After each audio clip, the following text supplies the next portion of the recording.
We've seen all the squads now, and Pakistan were one of the last ones to release that squad as well. We're all waiting with bated breath, always keeping us waiting. Hafiz, what do you make of the 15 that that they put forward? Have a look at the team moving forward for Pakistan. How do you think they'll go in these conditions? We do know that they are unknown for many ways, but perhaps with the drop-ins and that uneven tennis ball bounce, it kind of feel like it's conditions that might bode well for the boys in green. What do you make?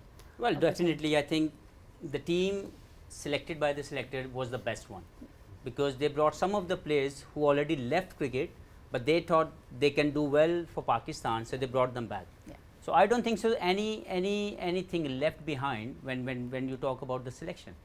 But now it's all about execution. As you go there, these major tournaments required a special performances from all different players. It's not one or two players who win the tournament for you. Sometimes it happens, some of the games one special player play and win couple of games for you, but to win the tournament you need everyone to get in, everyone to chip in.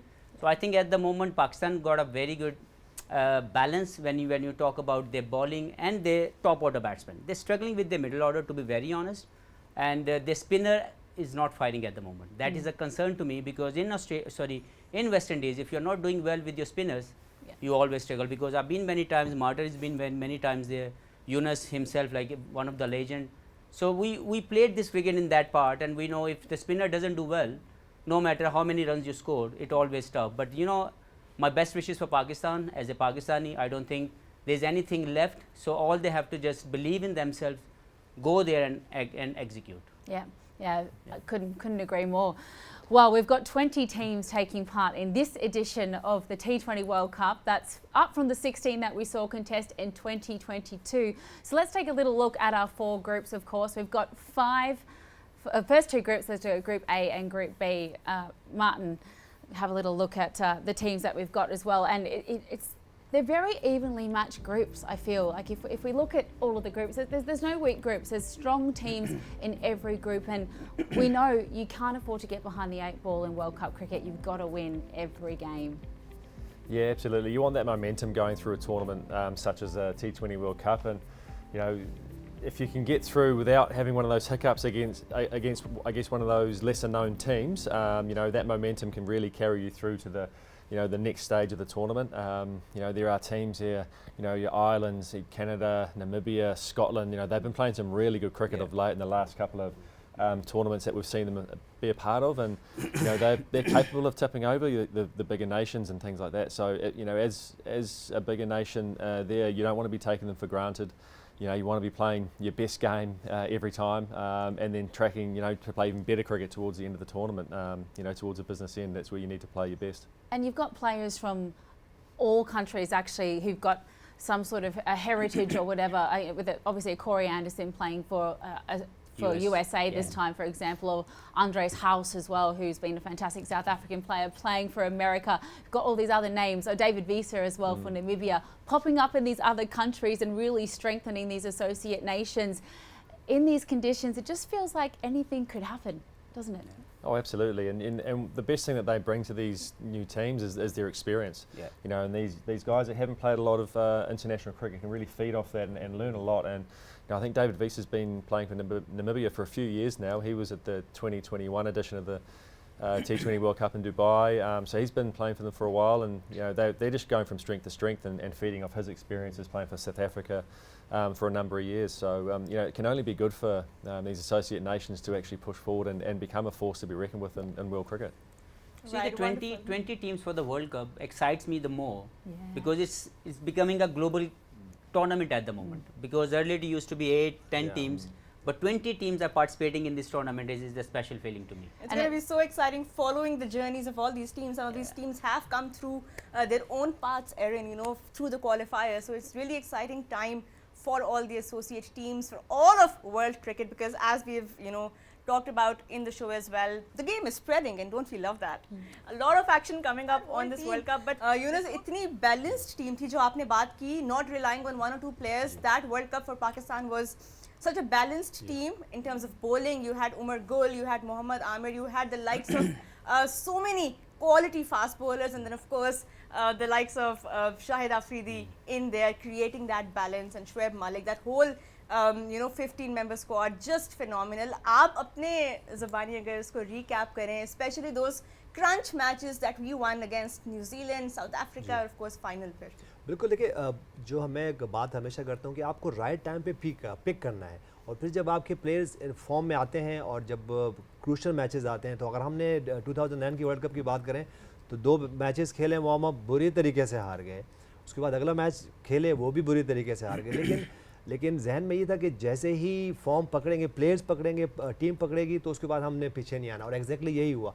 हम जिस तरह south Africa के खिलाफ semifinal खेल रहे थे, बहुत मुश्किल टीम थी, पूरी उनके पास उनकी बैटिंग देख लें, बॉलिंग देख लें, फील्डिंग देख लें, और ऐसे उनके पास प्लेयर्स थे जो कि अमेजिंग थे, जो उनको हराना उस वक्त बहुत मुश्किल था। लेकिन बात हुई कि जब आप एक दफ़ा आप रिदम पकड़ लेते हो और आपके पास टीम में रिदम आ जाता है, तो फिर और उसके बाद सेल्फ बिलीव आपके पास बहुत ज़रूरी है। क्योंकि जैसे मैंने कहा कि हमेशा मैं कहता हूँ कि एक गेम से आप वापस आ जाते हो पूरे इवेंट में, तो मेरे ख्याल से यही है कि हम इस पाकिस्तान की बात करें तो शायद ये हार के आ रही है, भी सीरीज़ हारी हुई है, बहुत बुरी तरीके से हारे हुए, लेकिन ऑन द डे जब आपके पास आप दोबारा आप थॉट्स इकट्ठे करते हैं और एज अ ग्रुप खेलते हैं, एज अ टीम खेलते हैं, और फिर जो अपने आप से थोड़ा सा बाहर जाते हो ना, आउट ऑफ द बॉक्स, तो आपने आउट ऑफ द बॉक्स कुछ ऑन द डे करना है। अब अगर मैं शाहिद अफरीदी की बात करूं तो वो आउट ऑफ द बॉक्स, वो 2 इनिंग्स थी उनकी, जो कि मैच बिल्कुल सही था। उमर गुल की बात कर लें, उसके बाद मोहम्मद आमिर की बात कर लें, वो कैच उनका, मोहम्मद आमिर की बात कर लें, बहुत यंग प्लेयर थे, लेकिन ये कि वो फिर जब वो वर्ल्ड कप से पहले कोई इंटरनेशनल मैच नहीं खेले हुए थे, लेकिन जब वर्ल्ड कप खेल के आए तो वो he was become a star. तो मेक श्योर करें कि देखिए आपके पास, जैसे हमने अभी एसोसिएट टीम की बैरन ने बात की, मार्टन ने बात की, हम बात करें कि देखिए जब आपके पास मिक्स टीम होती है, आपके पास कुछ यंग प्लेयर्स होते हैं, कुछ सीनियर प्लेयर्स होते हैं, बस एक दूसरे के कॉम्प्लीमेंट करना है। वो कॉम्प्लीमेंट आप कैसे करते हो, ये इंपॉर्टेंट है, और वो कॉम्प्लीमेंट जो आप एक दूसरे को करते हो, तो वो टूवर्ड्स टीम विनिंग होना चाहिए। तो जब वो होता है तो फिर इस तरह की आप ट्रॉफियाँ आपके पास होती हैं। और आपने बहुत मॉडेस्ट जवाब दिया है, बट आपकी लीडरशिप जो थी वो इतनी मॉन्यूमेंटल थी उस वर्ल्ड कप में, ज़बरदस्त सीन्स, और ख़ास तौर पे 2007 में जब फाइनल पाकिस्तान हारा, वो दर्द, अब हम एक इमोशनल फैन बेस हैं बहुत ज़्यादा, और वो दर्द, वो इमोशन अभी तक था, उस शॉट का, फिर इंडिया से वो भी हम हारे। बट मेरे पास तो एक मोमेंट था कि शोएब मलिक की कैप्टनसी वहाँ से ख़त्म हुई, फिर उसके बाद शाहिद जो है ना अच्छे शेप में नहीं थे, उसके बाद मिसबाह उल हक का वो जो एक शॉट था मैं भूला नहीं बिल्कुल भी। आप यकीन करें, अगर इस वक्त खुदा ना खासा कोई आउट होता तो मिसबाह उल हक जाते और वो जाके फिनिश करके आते।